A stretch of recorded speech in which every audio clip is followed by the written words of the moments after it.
of this force. But on April 28th, an invasion rehearsal goes horribly wrong. At Slapton Sands, American troops are attacked by German E-boats. 2 landing craft are sunk, and over 700 soldiers lose their lives. Among them are 10 officers with special knowledge of Operation Overlord. They are feared captured. All 10 officers' bodies are found, but it is a sobering tragedy that stiffens Allied determination to cloak the real operation in absolute secrecy. But Allied confidence in its ability to prevent security leaks is soon shaken by a bizarre incident. One Sunday in May, the crossword in the Daily Telegraph newspaper contains several key invasion code words, including Overlord. It is pure coincidence, but the odds of this occurring seem implausible.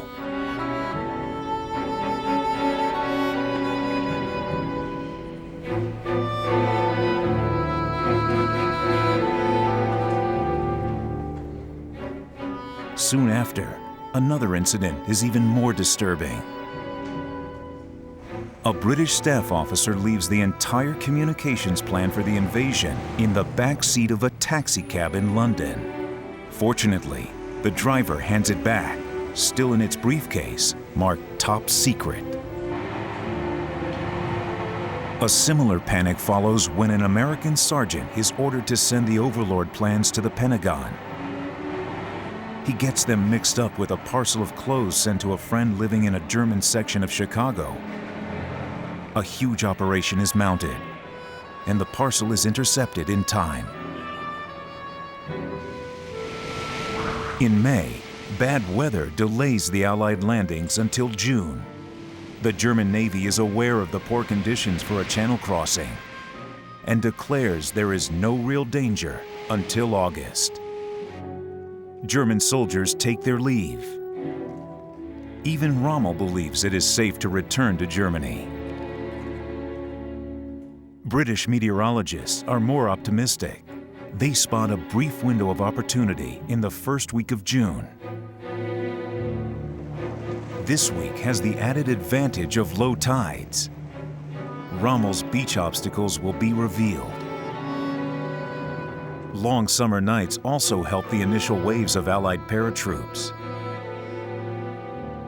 Operation Bodyguard continues to operate just hours before D-Day is launched.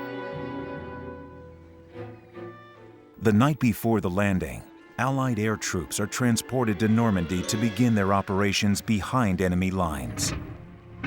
This involves extremely vulnerable transport planes.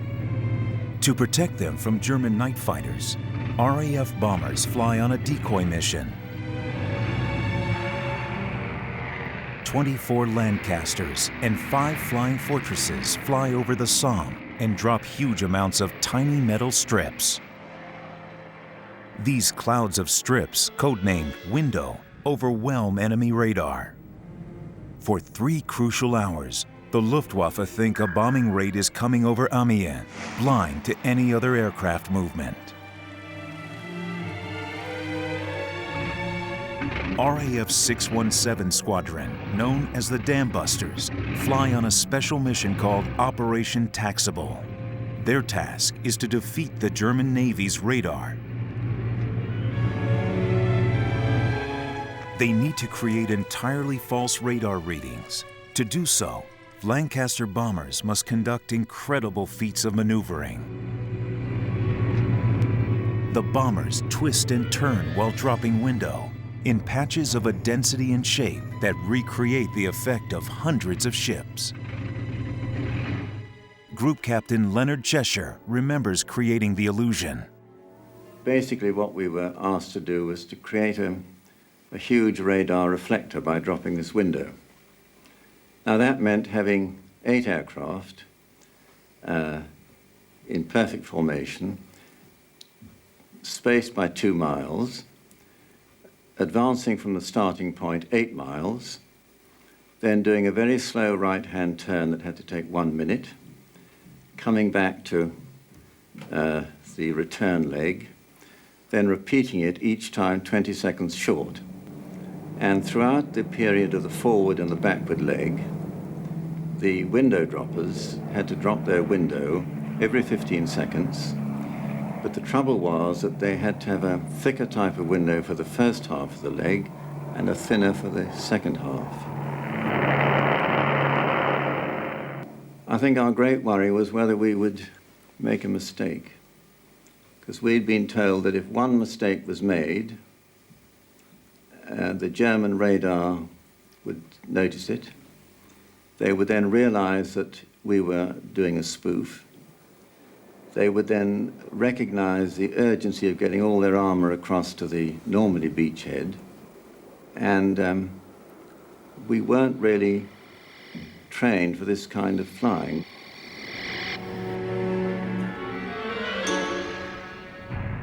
This ghost fleet sails north, away from Normandy, towards the Pas-de-Calais.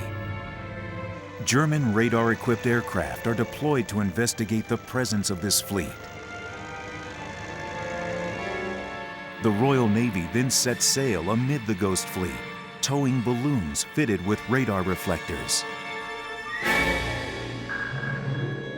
The illusion is so effective, German naval patrol craft are diverted away from Normandy to follow this phantom fleet north.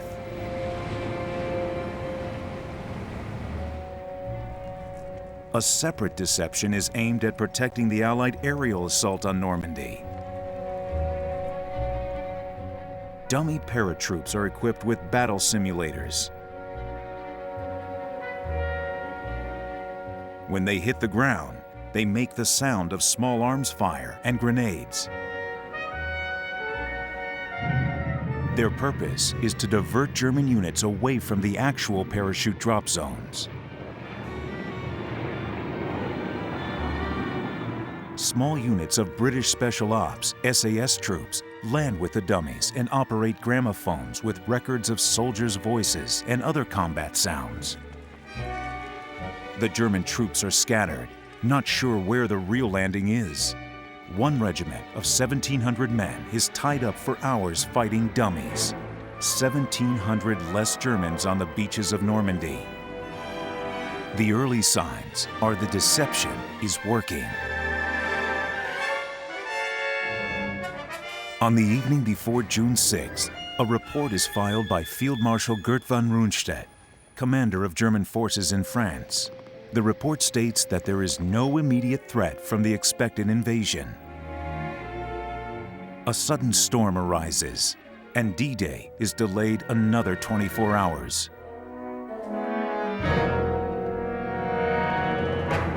At 4 a.m. on June 6th, U.S. General Eisenhower, Allied Supreme Commander of Operation Overlord, gives the fateful command. This is Judgment Day for Operation Bodyguard. If the deception has worked, then the landing will succeed. If not, Allied forces will be crushed. The fate of thousands of soldiers hangs precariously in the balance. As dawn breaks, an Allied armada of 4,000 ships appears over the horizon of the English Channel, bearing 176,000 men. The landing areas chosen are the beaches east of the Cotentin Peninsula in Normandy. 5 landing points are codenamed Utah, Omaha, Gold, Juno, and Sword. The U.S. First Army under General Bradley lands at Utah and Omaha. The British Second Army under General Dempsey with the Canadian Corps lands at Gold, Juno, and Sword. The amphibious landing is preceded by a massive bombardment delivered by Allied aircraft and ships. But much of the preliminary bombardment falls behind the German beach defenses.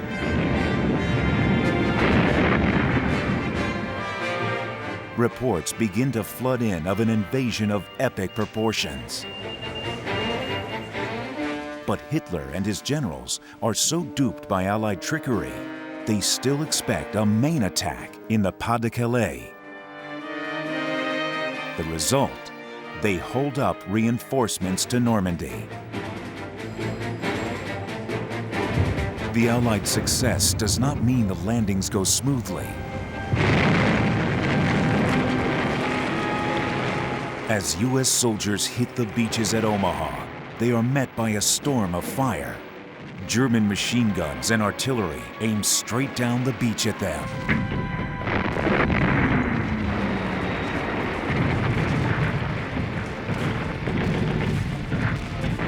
Allied bombing also failed to destroy the German beach defenses. Many supporting U.S. tanks sink beneath the waves.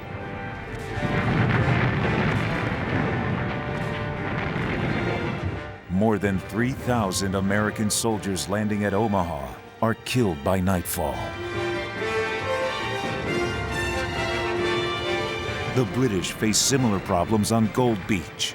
There, rough seas and strong defenses hamper their landing.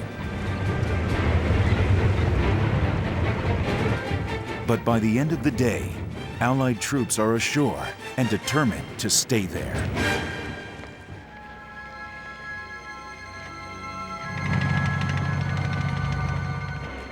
It has been a hard-won victory, but it could easily have been a tremendous defeat.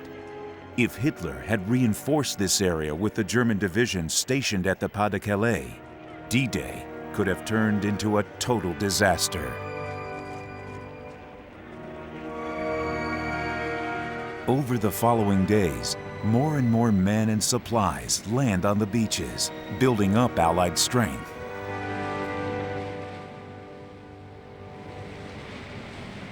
The success of Operation Bodyguard proves to be phenomenally long-lasting.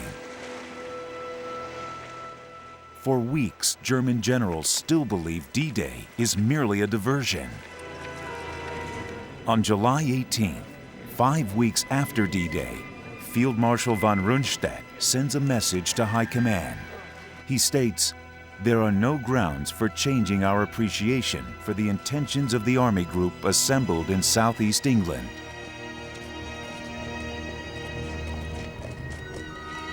The presence of the fake army of Fortitude South still confuses the Nazis.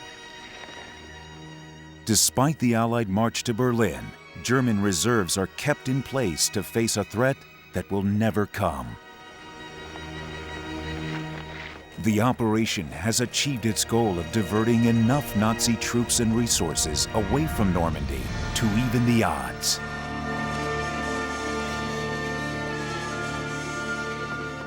It is a remarkable tribute to the ingenuity behind Operation Bodyguard.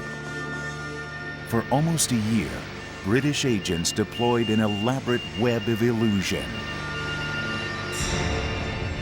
They utilized every available resource, from real soldiers to POWs to General Patton himself, and integrated them into the most massive deception in history. The lives of countless Allied soldiers hung precariously in the balance, one of the greatest secrets of World War II.